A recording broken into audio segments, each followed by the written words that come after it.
Imagine paying for 100 Mbps internet, yet videos buffer, websites crawl, and everything feels slow. So where is your speed actually going? The truth is, it's usually not just about speed.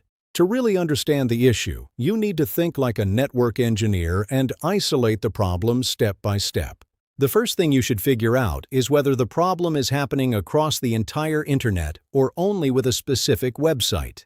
This distinction is critical because both scenarios lead to completely different root causes. If only one website is slow, then your bandwidth is usually not the problem. In such cases, take any website as an example, say bbc.com, and start by resolving its domain using a command like ns-lookup-bbc.com. This will give you the IP address of the server hosting that site. Once you have the IP, you can check its geographical location using tools like MaxMind.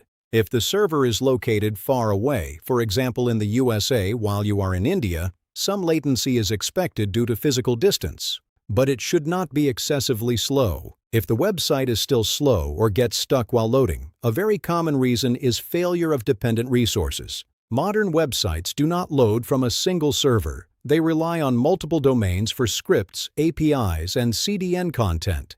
Even if the main domain is reachable, if one of these dependent URLs is blocked, especially in corporate environments, with firewall restrictions, the website may never fully load. This kind of issue can be quickly isolated by connecting your system to a different network, such as a mobile hotspot. If the same website loads instantly there, then the issue is clearly within your internal network, most likely due to firewall rules blocking required resources. Now consider the scenario where the entire internet feels slow. In a home setup, you should begin with basic checks like Wi-Fi signal strength and your distance from the router. Weak signal alone can make a fast connection feel slow. If the issue persists even when you are close to the router, then it is likely related to your ISP. But in a corporate network, troubleshooting needs to be much more structured. Typically, the network path looks like this.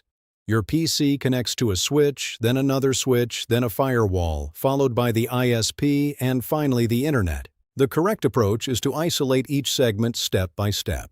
You start by bypassing the first switch and connecting your machine directly to the second switch. If the issue disappears, then the problem lies between your PC and the first switch, which could be something as simple as a faulty cable or packet drops. If the issue still continues, the next step is to connect your machine directly to the firewall, bypassing the second switch. If the problem gets resolved at this stage, then the second switch is where the issue exists. At this point, you should validate the root cause properly instead of guessing. Check whether there are cabling issues, verify interface errors such as CRC errors or drops, and see if the switch is experiencing congestion.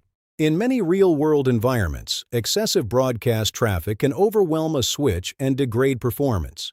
You should also check CPU and memory utilization to confirm whether the device is under heavy load. If the issue still persists, even after connecting directly to the firewall, the next step is to connect your machine directly to the ISP. This step is very important, but it needs careful interpretation. If the problem gets resolved here, there are two possible explanations. One possibility is that there is an issue within your internal network, such as packet drops or processing delays in the firewall. The second, often overlooked reason is bandwidth sharing. When you connect directly to the ISP, your machine is likely using the entire available bandwidth. However, in a real network, that bandwidth is shared among multiple users. So if the original issue was caused by high bandwidth usage by other users, this test will not reveal it because now you are the only one consuming the link. Even when the issue gets resolved after bypassing internal components, especially after the firewall stage, you need to validate a few important things. You should check for any cabling issues because even minor physical layer problems can cause packet loss and retransmissions. You also need to verify whether firewall interfaces are hitting their limits, both on the LAN side and the WAN internet-facing side. If the number of users or the traffic volume exceeds these limits, performance degradation is expected. In addition to that, checking interface statistics for errors, drops, or discards is essential. Finally, reviewing CPU and memory utilization on switches and firewall devices helps ensure that the infrastructure itself is not becoming the bottleneck. If the issue still exists even when directly connected to the ISP, then the problem is outside your network, most likely with the ISP, such as congestion or packet loss, and needs to be escalated to them. The key takeaway is that having a 100 Mbps connection does not guarantee fast performance in every situation. Real-world performance depends on latency, packet loss, server location, firewall behavior, device capacity, and how bandwidth is shared. If you approach the problem logically and isolate each layer step by step, you can accurately identify the root cause instead of guessing. And that is how real network troubleshooting is done. Join our Telegram and Instagram for interview guidance and mock interviews. See you in the next video. Happy learning!